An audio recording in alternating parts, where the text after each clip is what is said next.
Bonjour à tous et bienvenue sur notre chaîne YouTube Accessoires Asus TV. Aujourd'hui nous allons procéder au démontage et au remontage de ce superbe Strix GL503 de chez Asus, mais complètement. On va le mettre en pièces détachées. Allez, c'est parti. Voilà, donc nous allons attaquer le démontage. Pour ce faire, vous allez avoir besoin d'une petite boîte d'outils. Sur ce modèle, vous n'allez pas avoir besoin de beaucoup d'outils. Vous allez avoir besoin en l'occurrence d'une spatule de base, un tournevis avec simplement un embout cruciforme. Voilà. On va commencer par démonter donc les vis. Vous en avez 1, 2, 3, 4, 5, 6, 7, 8, 9 ici. Et une petite cachée qui est ici. Voilà.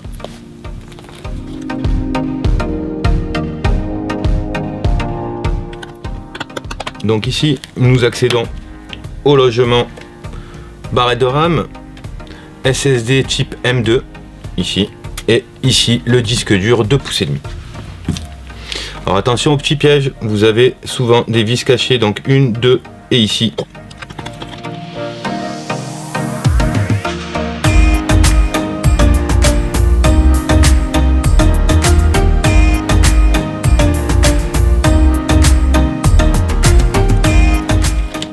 Alors ensuite, il faudra bien penser à lever les 4 vis ici du disque dur. Ici, vous avez la nappe qui vient se connecter sur la carte mère. Sur ce modèle-là, il suffit juste de tirer. Donc ensuite, on va faire sortir le disque dur SATA ici, qui est donc dans son logement dit Kadji. C'est le rail qui vous permettra de rajouter un disque si besoin. Ensuite,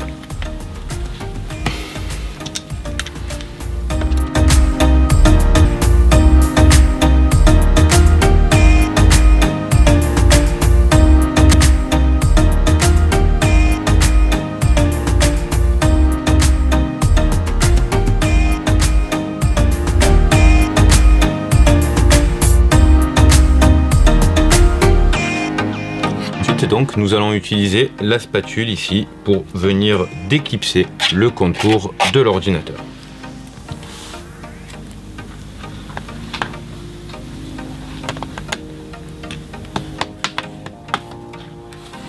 Donc en informatique, petit renseignement, on ne force jamais pour rien, histoire de ne rien casser.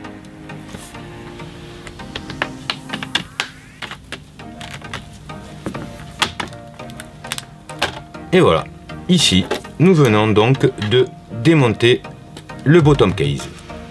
Et voilà, plus qu'à le remonter.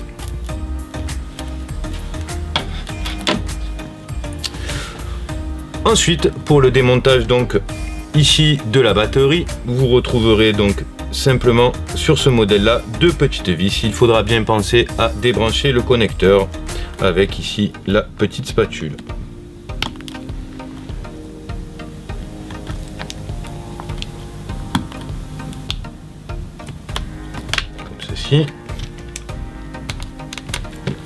Toujours notre tournevis.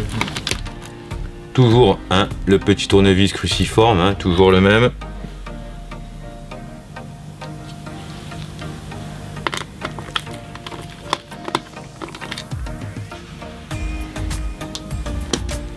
Et voilà pour ce qui est donc du démontage de la batterie. Il vous suffira donc de retirer le bottom pour accéder à votre batterie. Ensuite, ici, vous avez le M2, SSD dit M2 dans son logement. Il est très souvent connecté qu'avec une seule vis. Hop, comme ceci.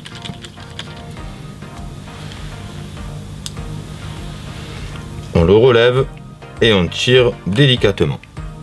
Et voilà. Ensuite, pour la partie, donc ici, vous avez donc les haut-parleurs. Donc il suffit de voir ici que vous avez un petit connecteur à débrancher. Ici, vous avez un petit tissu qui est pris. C'est uniquement pour caler le fil dans la visserie qui est sur la carte mère. Comme ceci. Et donc, ici. Ce n'est juste que clipsé, hein, donc c'est posé. Il faut tirer délicatement histoire de ne rien arracher. C'est des petits caoutchoucs que vous pouvez remettre comme cela.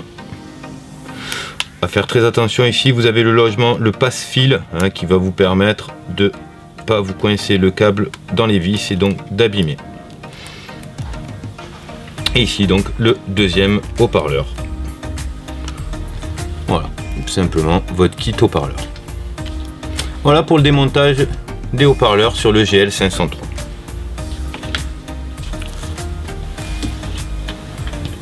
Ensuite, nous allons donc passer à l'étape supérieure, sur lequel nous allons démonter ici le touchpad. Pour ce faire, toujours le petit tournevis et toujours cette petite spatule. Ici, vous avez une vis, deux vis, trois vis.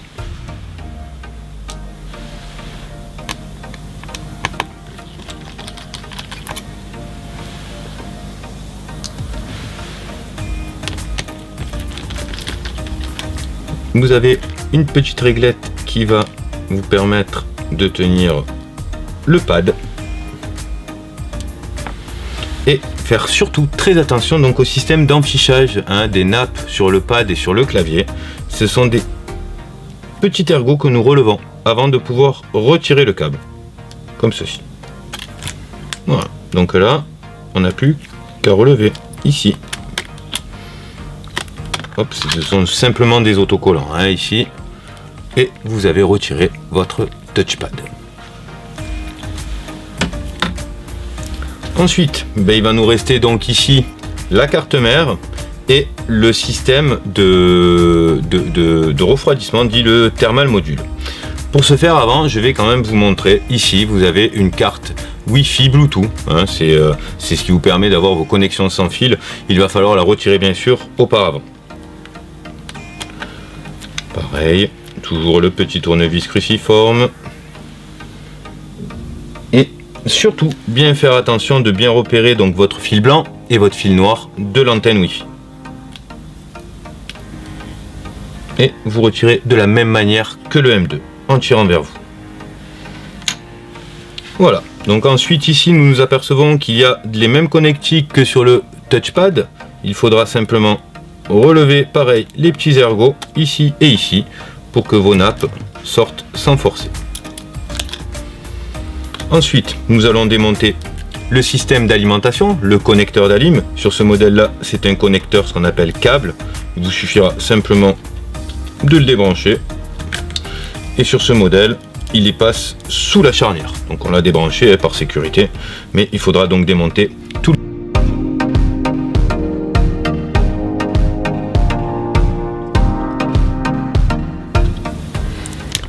Alors, petite information sur la charnière, vous avez des petits repères triangulaires qui vous permettent de vous rappeler à l'endroit où vont les vis, hein. C'est pareil sur les systèmes carte mère, ici, ici, ici.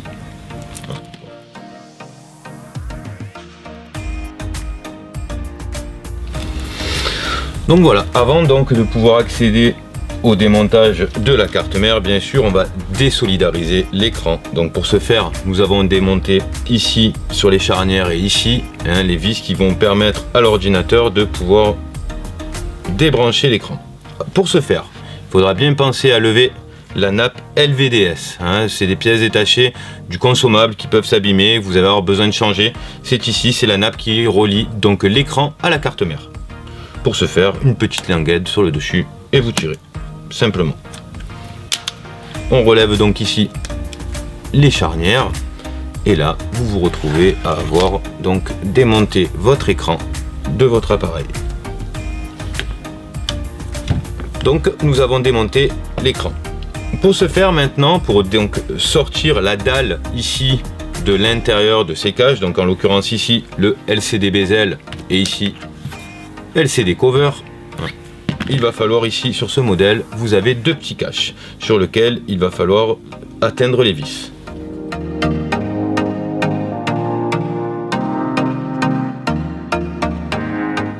Ensuite, vous allez avoir donc ici 2 vis. Toujours le tournevis cruciforme et la même spatule en plastique. Pour cet appareil, vous n'aurez besoin que de ces outils-là. Une vis et donc 2 vis.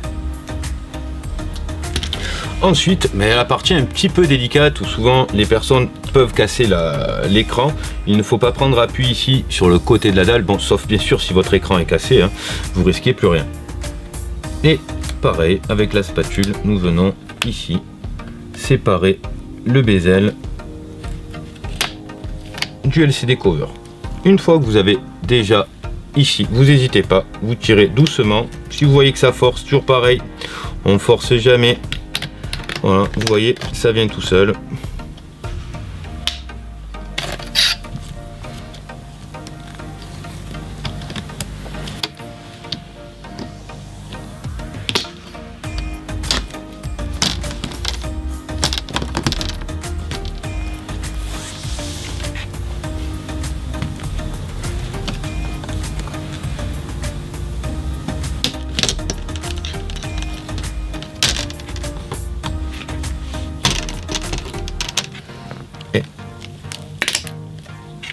Donc c'est collé souvent avec du scotch double face, hein. Pareil, on force pas, on essaye de voir si ça vient sans forcer.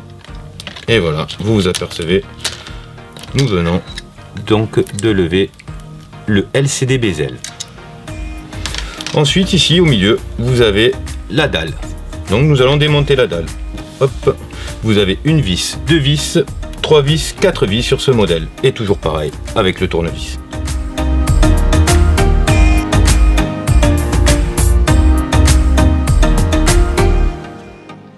Ensuite, ici, hein, vous allez pouvoir relever votre dalle. Hein, donc vous pouvez la faire simplement. Je ne sais pas comment vous la montrer pour que vous puissiez voir juste en penchant en avant. Mais faire très attention, car à l'arrière, vous avez ici ce qu'on appelle le connecteur EDP pour ce modèle-là. Il faudra donc décoller proprement la petite étiquette qui va vous permettre d'accéder ici à la prise, qui sur ce modèle n'a pas de système de verrouillage. Voilà, vous avez qu'à le débrancher. Et là, nous avons donc la dalle.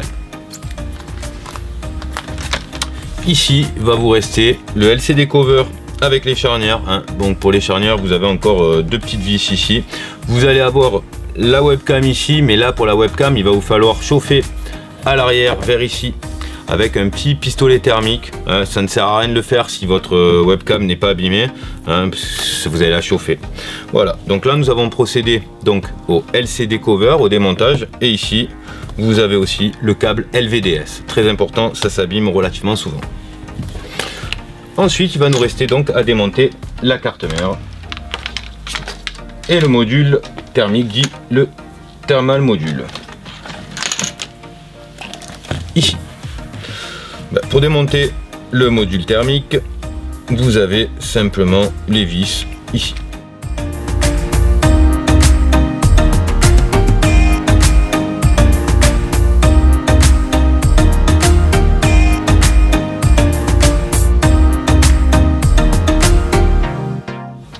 Voilà. Nous allons retirer pour pas que cela nous gêne. Vous n'êtes pas obligé, mais ici vous allez pouvoir voir aussi une barrette de rame. Donc on écarte simplement les 2 petits ergots sur le côté. Votre barrette remonte. Vous n'avez plus qu'à la tirer vers vous. Voilà. Et vous avez donc ici une vis qui est protégée par le scellé de garantie et une autre ici à dévisser pour quasiment finir le démontage du module thermique.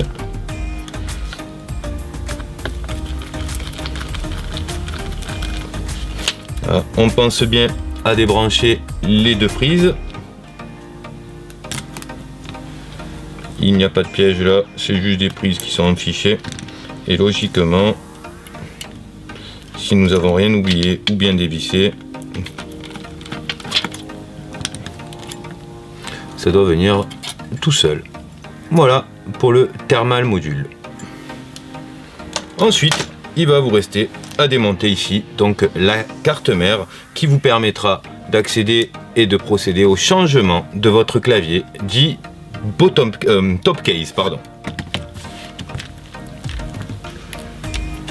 Et donc une vis ici, toujours pareil, vous voyez, vous avez des petits dessins triangulaires qui vont vous permettre de vous rappeler où c'est que vous avez dévissé.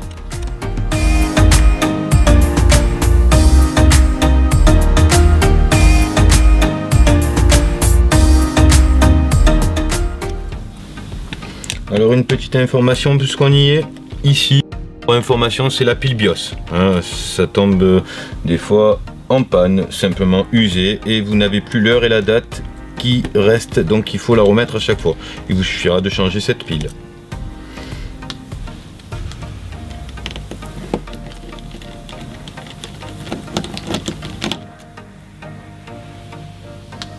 Et voilà pour la partie carte mère, donc toujours pareil, si on n'a rien oublié, ça doit venir tout seul. Ah, vous voyez, petit oubli, ne jamais tirer. Ici, vous avez sur ce modèle-là un retour LED pour l'éclairage du clavier. Vous levez pareil le petit ergot et vous retirez votre nappe. Et voilà pour la partie carte mère. Et là, nous sommes libérés de pouvoir vous changer donc le clavier. Voilà. Et voilà, merci beaucoup d'avoir suivi cette vidéo de démontage. Si vous avez des questions, n'hésitez pas à nous contacter sur notre site et je vous dis à la prochaine fois pour une prochaine vidéo.